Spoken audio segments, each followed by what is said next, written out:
स्वामी शरण. एक छोटासा प्रसंग मला सांगायचा आहे आपल्याला सर्वांना. दर पौर्णिमेला आपल्याकडे विश्वरूप महायाग असतो. त्याच्या दर्शनासाठी अनेक लोक येतात. त्यामध्ये एक ताई आल्या होत्या आणि त्या मला म्हणत होत्या की त्यांच्या नवऱ्याची पोस्टिंग कंपनी थ्रू दुबईला होणार होती, तर ती झाली नाही. तर त्यासाठी त्या खूप प्रार्थना करतात स्वामींना, तुम्ही देखील प्रार्थना करा, अशा त्या मला सांगत होत्या. तर मी त्यांना म्हणालो की जशी स्वामींची इच्छा असेल तसं आपण जाऊ आणि आपल्या हातात शेवटी काय आहे, आपण प्रार्थना करत राहू.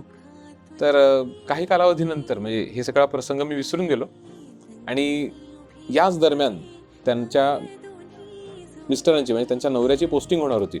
आताच काही दिवसांपूर्वी त्यांचे मेसेजेस आले.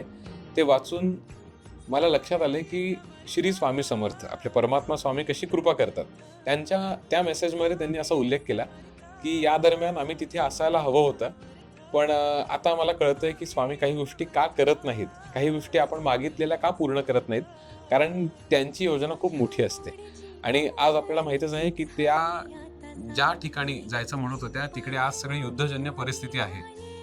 तर स्वामींची कृपा आपल्यावर होतच असते. स्वामी अनेक योजनांच्या पलीकडे आपला विचार करत असतात, फक्त ते आपल्याला लक्षात येत नाही. मी आशा करतो की यातून बरेच जण बोध घेतील. धन्यवाद. जय अनघा दत्तात्रय.